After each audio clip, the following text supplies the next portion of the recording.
Foi apresentado pelo ministro Fernando Haddad o novo arcabouço fiscal, a nova regra fiscal que veio para substituir o teto de gasto. Vamos avaliar ela. Trabalhadores do Brasil! O CIEP é minha grande alegria. E é também meu... É o povo que nos mostra o rumo! A via da legalidade lá no Rio Grande do Sul estava em contato permanente.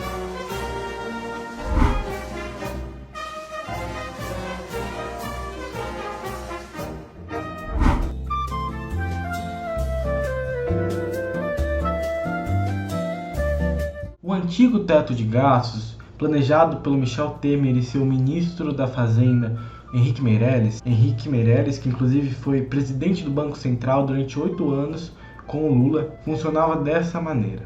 Segundo Meirelles, o governo precisava uma âncora fiscal, ou seja, bancar um ajuste fiscal para diminuir os seus gastos. Com isso, instituiu-se o teto de gastos. Uma emenda constitucional congelou todos os gastos primários durante 20 anos. Ou seja, todos os gastos, saúde, educação, segurança, qualquer outra coisa, excluindo os juros da dívida, ou seja, as despesas financeiras. Por isso que só pode ser considerado um teto de gastos se você não considerar juros da dívida gasta. Depois de ser furado várias vezes, inclusive por Paulo Guedes e Bolsonaro, ele foi suspendido e o governo federal deveria apresentar uma nova regra fiscal. Nós temos a apresentação que o Haddad já apresentou e o anúncio do ministro Haddad que não deve ter alterações. No mais, não dá para esperar sair o texto oficial para fazer as análises e as críticas que são precisas de ser feitas. Agora o tempo é de debate. Então a gente vai avaliar como ela foi apresentada até agora, sabendo que pode ter mudanças, mas que não é provável, porque até o Haddad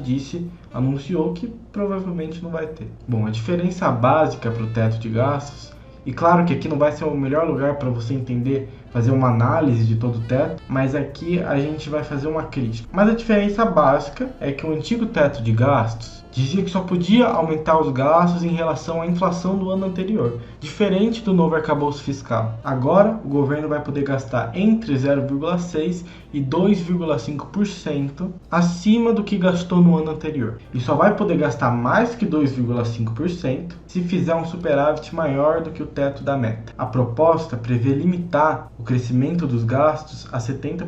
Bom, diante disso, é necessário fazer algumas críticas. Primeiro, a gente já tem a lista de quem elogiou o novo teto, de quem gostou do novo arcabouço fiscal, da nova regra fiscal. Entre eles, a Febraban, o liberal Reinaldo Azevedo, Michel Temer, Dória, o presidente do Banco Central, Campos Neto, e até o próprio Paulo Guedes, que chamou o Haddad de um liberal enrustido. E pela primeira vez eu concordo com o Paulo Guedes. Eu quero apresentar aqui uma pesquisa, ou melhor, uma simulação feita pelo Centro de Macroeconomia da USP, que simulou como seriam os gastos públicos de 2000 até 2030 caso a regra fiscal tivesse em atividade desde do ano 2000.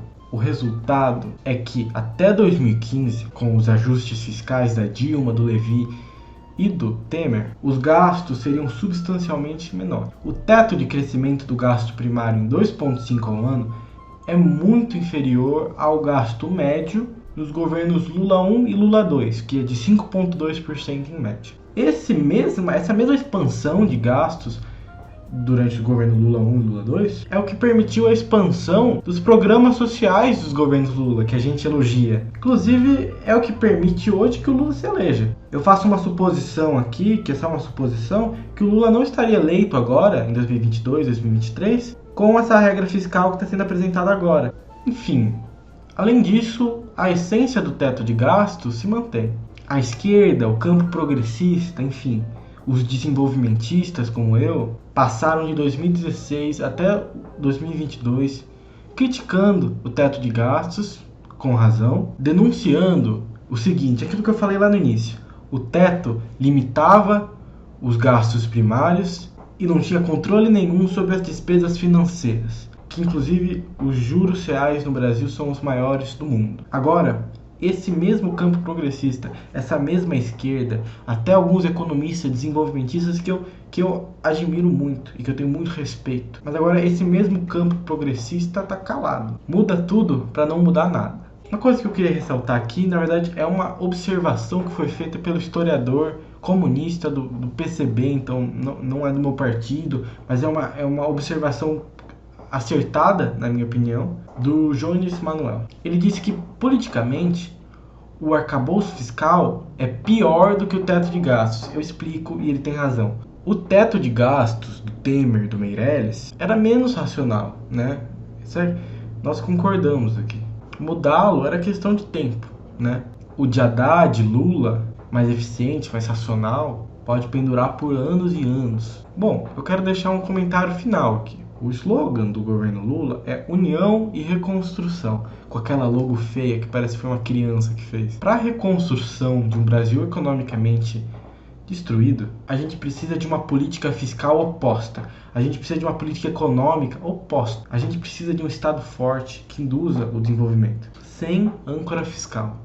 E o arcabouço fiscal do Haddad não significa isso. Significa redução do Estado na economia, significa a ampliação da esfera privada, significa neoliberalismo. O Lula foi eleito por 60 milhões de brasileiros, incluindo eu, me incluindo com o meu voto, que votei no Ciro no primeiro turno, mas votei no Lula no segundo, inclusive entreguei santinho pro Haddad. Mas votei no Lula esperando uma mudança em relação à política econômica do Bolsonaro. Essa mudança até pode ter vindo em muitos pontos, não na política econômica, mas em muitos pontos, e que eu reconheço e elogio. Agora, na política econômica até agora, não parece ter mudado muita coisa. Os pontos cruciais da política econômica, a centralidade da questão econômica se mantém a mesma. O Lula foi eleito por 60 milhões de brasileiros que esperavam uma mudança. Para agora, o Lula ficar de bravatas, xingando o Banco Central, xingando os juros altos e não fazer nada sobre isso. O Lula tem maioria no Conselho Monetário Nacional. Ele poderia fazer algo a respeito dos juros altos, mudar a meta de inflação ou até pedir a demissão do Campos Neto. A esquerda perdeu, ela não ganhou nessa eleição. A esquerda perdeu desde o golpe de 64, quando derrubaram o presidente trabalhista João Goulart. Depois disso, nós nunca mais tivemos um presidente de esquerda. Ser de esquerda virou um slogan que abriga pessoas que defendem os interesses do mercado financeiro. E se fosse o Guedes, só terminar aqui, se fosse o Guedes apresentando essa proposta, os economistas de esquerda que eu conheço, ou os militantes, enfim, estariam fazendo análises duras, críticas, com razão, mas foi o Haddad, com a bênção do Lula. Então o silêncio reina.